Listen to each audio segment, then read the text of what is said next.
rifle range, where the components of rifle marksmanship training are put together to give you the confidence, will, knowledge, and skills required to fire a rifle effectively and accurately in combat.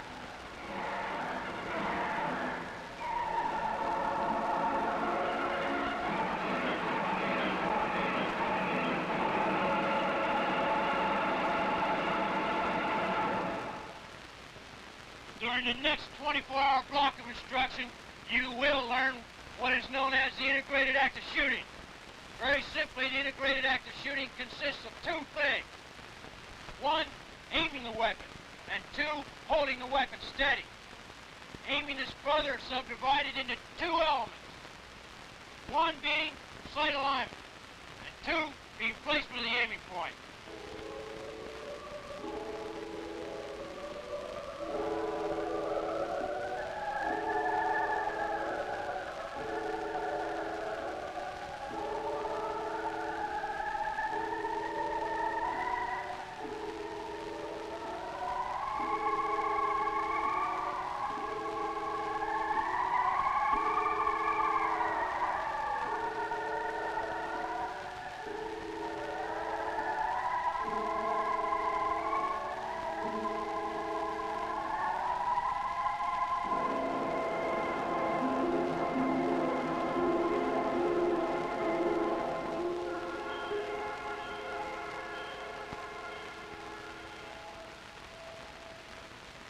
I'm here talking with Crackshot, leading expert and crackshot in his own right. Crackshot, what is the technique that you use for obtaining correct sight alignment and placement of the aiming point? Well, actually, I have my very own special weapon, which I have invented to help me myself in obtaining the proper sight alignment and to achieve the ever-popular placement of the aiming point, thereby allowing me to be the crack shot that I naturally am. I see. Do you have this weapon with you? Well, yes, I do. Would you show us? Well, yes. This is it right here. As you can see, it's slightly modified here in the rear and the front. Rear and the front sight post here. Yes, well, that's an M16. Well, yes, it is. Only slightly modified, as you can see here. Oh, yes, it is modified, but how does that help you?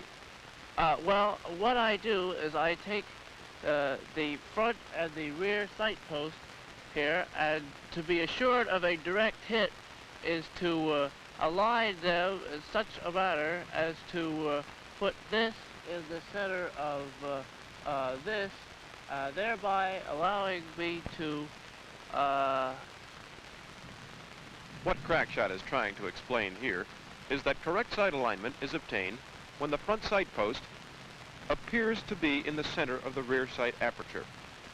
The aiming point is correctly placed when it is centered on and tangent to the top of the front sight post. Correct sight alignment and placement of the aiming point together form a correct sight picture.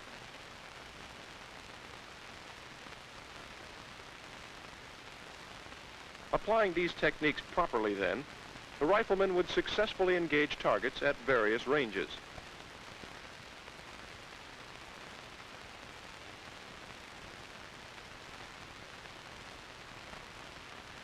If, however, the firer has proper sight alignment but does not place his aiming point correctly, the error to his targets will remain constant as the range to those targets increases.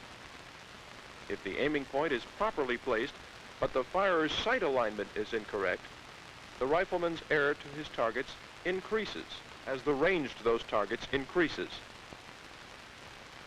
It is for this reason, then, that sight alignment is considered the more important of these two elements of aiming. Also, it is important for me to remember to focus my eye on the front sight post last before I fire, and What Crackshot is trying to explain here is that the last focus of the eye, that instant the weapon is fired, should be on the front sight post. A perfect sight picture should look like this: an indistinct rear sight aperture, a clear front sight post, and a hazy aiming point. By maintaining a clear, distinct front sight post, the firer can more readily obtain correct sight alignment and a perfect sight picture. The second component of the integrated act of shooting is holding the weapon steady. There are 8 factors which affect steady hold with the rifle. These steady hold factors are similar for all the primary positions.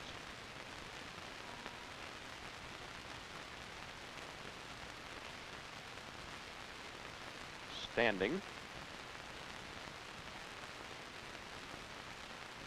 kneeling supported, kneeling unsupported, foxhole supported, and unsupported,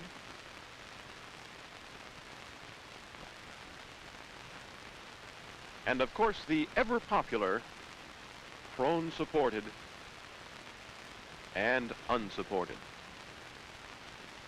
These 8 steady hold factors concern, first of all, the left hand and arm, which are neatly joined together at the left wrist, bend at the left elbow, and all blend in perfectly here at the left shoulder.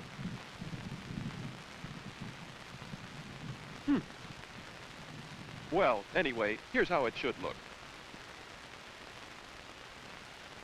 The rifle should rest in the V formed by the thumb and forefinger of the left hand and across the heel of the hand. The grip on the rifle should be relaxed, but at the same time exerting a slight rearward pressure. The left wrist should be kept straight and the left elbow as far under the rifle as the conformation of the body permits. The second important steady hold factor is the butt of the stock in the firer's shoulder pocket. I use my shoulder pocket to keep my cigarettes, some pens and pencils, crayons, and my chewing gum, and... That's your chest pocket, Crackshot. Oh, yes, my chest pocket, yeah. The firer must place the butt of the stock firmly into the pocket formed in the right shoulder. The proper placement of the butt lessens the effect of recoil, helps steady the weapon, and prevents the butt of the stock from riding up on the shoulder when the weapon is fired. Third of the 8 steady hold factors is the grip of the right hand. I use my right hand to grip my cigarettes and my crayons, my pens and my pencils and my... Crackshot!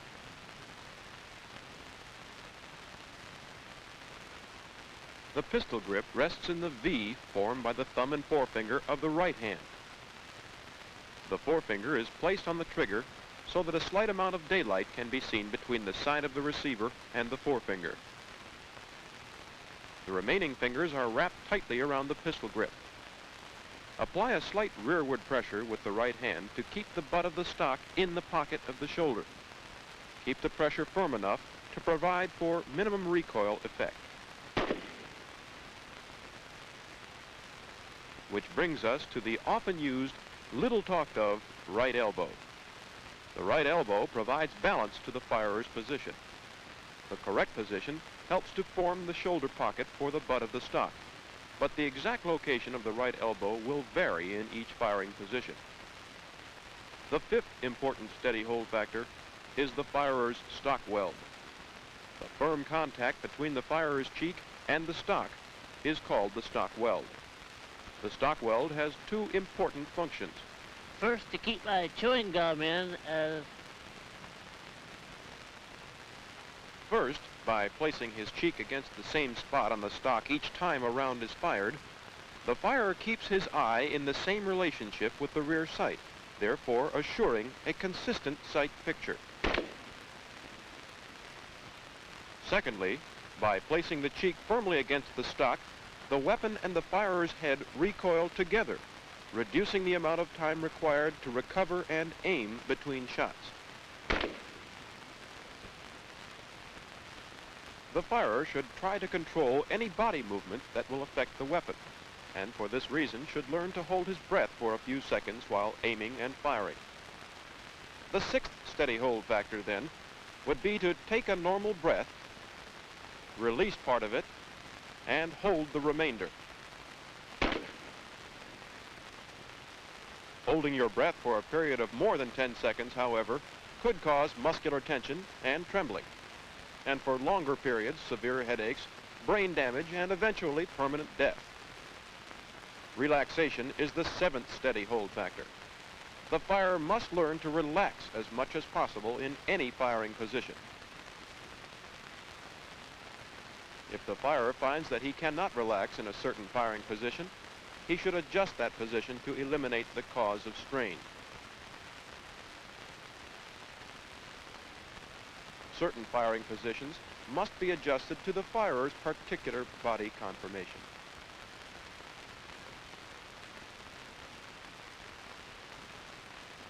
The eighth and most important of the steady hold factors is trigger control.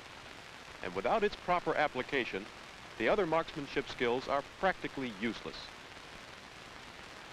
Trigger control is the independent action of the forefinger on the trigger, pressing the trigger straight to the rear with a uniformly increasing pressure until the weapon fires. The forefinger should be placed on the trigger at a point between the tip of the finger and the second joint. The finger should not touch the side of the receiver. This would interfere with the application of steady pressure to the rear.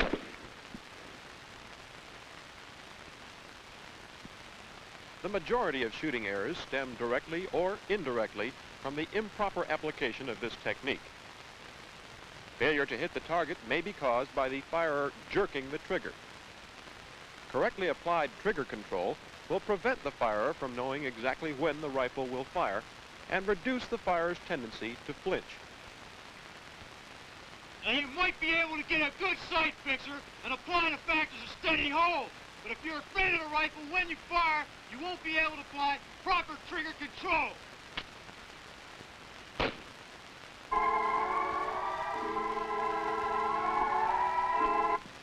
You see, there's nothing to be afraid of. Now my humble assistant, leading expert at crack shot in his own right, will show you how to avoid the effects of recoil.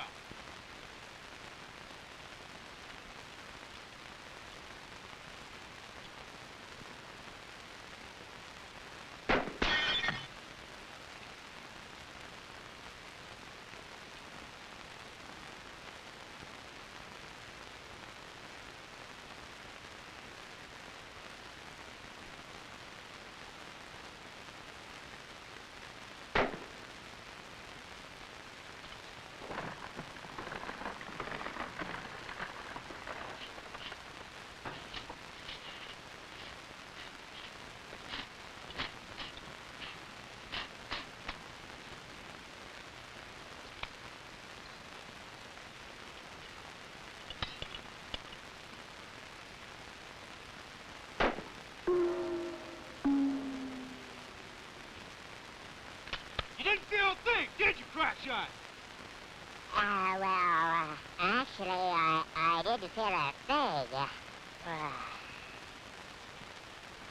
We can see then that the firer has nothing to fear from the recoil of the weapon. Nevertheless, at the beginning of your preparatory marksmanship training, your shot groups may be a bit too large and out of shape.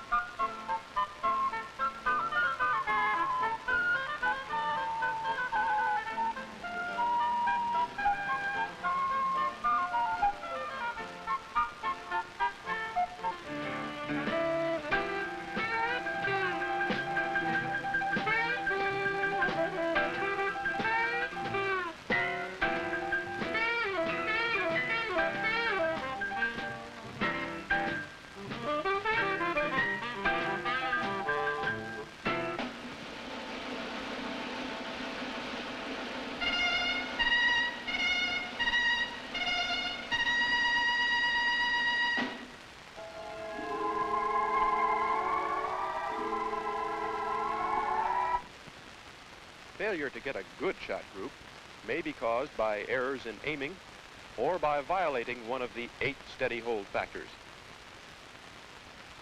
By analyzing these shot groups, errors can be detected and corrected.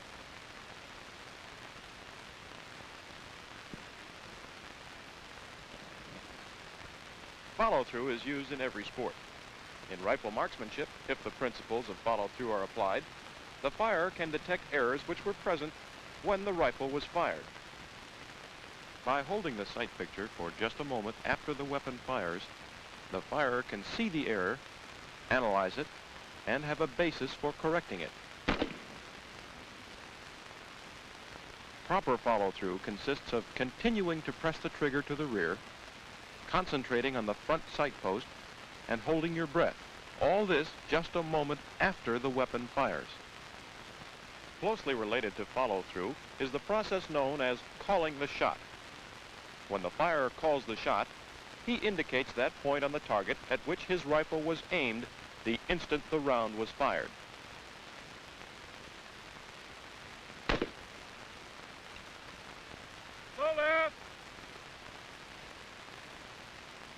By calling the shot, each firer can establish a hit-aim relationship, enabling him to correct many errors in applying the integrated act of shooting.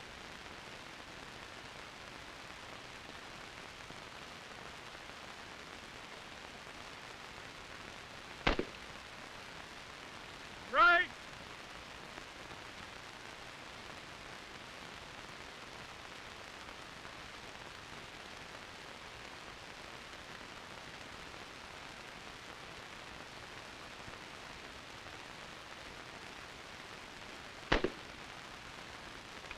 Hit!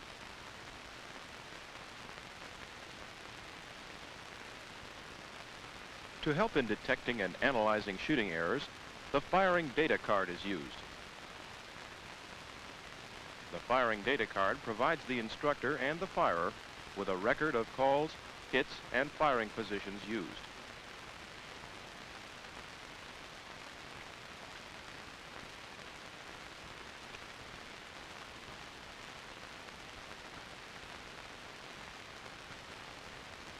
If used properly, the firer and assistant instructor can analyze the firer's progress. After the 3-round shot group is fired, the firer goes downrange to check his target.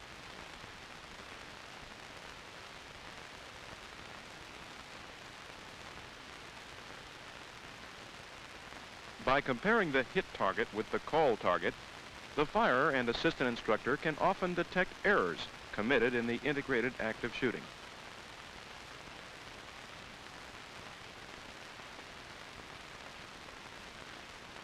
Next, the firer conducts a progress check. Each firer fires 3 3-round shot groups from each of the primary firing positions. Using a shot group template, the assistant instructor checks each of the 3 rounds fired from each position. For the supported positions, the 3 rounds must lie within the smaller circle on the template. For the other less stable positions, the larger template circle is used.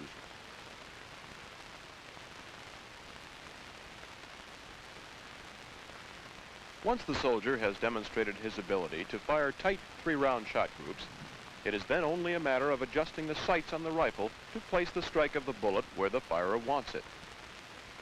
In adjusting sights, there are 2 variables to be considered. These are elevation and windage. The sights of the M16A1 rifle are unique in that both the front and rear sights are adjustable. The front sight is adjustable for elevation. Elevation is raising or lowering the strike of the bullet.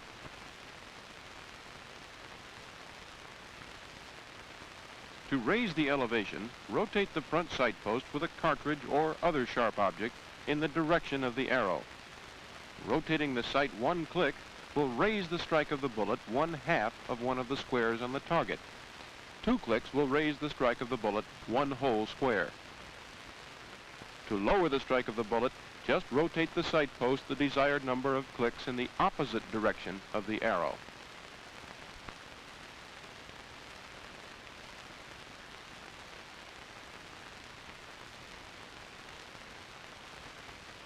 The rear sight is adjustable for windage. Windage is moving the strike of the bullet to the left or to the right. The windage drum is located on the side of the carrying handle. To move the strike of the bullet to the right on the target, rotate the windage drum the desired number of clicks in the direction of the arrow, remembering still that 1 click is equal to 1/2 square on the target. To move the strike of the bullet to the left on the target, rotate the windage drum the desired number of clicks in the opposite direction of the arrow. We'll be adjusting our sights now to a point where we are not aiming. This may cause you to wonder. Let's explain by first stating that rifle 0 is that sight setting in elevation and windage which will cause the trajectory of the round and the line of sight to coincide at a given range. It's been proven that the majority of infantry combat targets appear at a range of less than 300 meters. For this reason, Army doctrine states that all riflemen will battle sight 0 their rifles for a range of 250 meters. Battle sight 0 is that sight setting in elevation and windage which will cause the trajectory of the round and the line of sight to coincide at a range of 250 meters. The firer's line of sight travels in a straight line. The round, leaving the muzzle, will rise until it reaches its maximum ordinate, then descend as it loses velocity. The point where the trajectory of the round and the line of sight intersect will be the 0 of the weapon. As we can see, they intersect at a distance of 250 meters. One way to assure a good 0 on your weapon would be to place the target at a distance 250 meters downrange. This could become a bit tiring though, since the firer has to do quite a bit of traveling between his position and the target, making the necessary changes on his weapon and checking his target.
Army tests have proven, however, that when the trajectory of the M16 rifle and the line of sight intersect at a range of 250 meters, the trajectory of the round will be 2.4 centimeters below the line of sight at a range of 25 meters.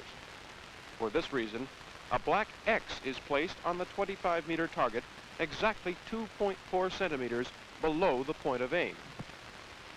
The soldier lines his sight on the point of aim, the bottom of the cutaway portion, but adjusts his sights until the strike of the round is on the black X below the point of aim.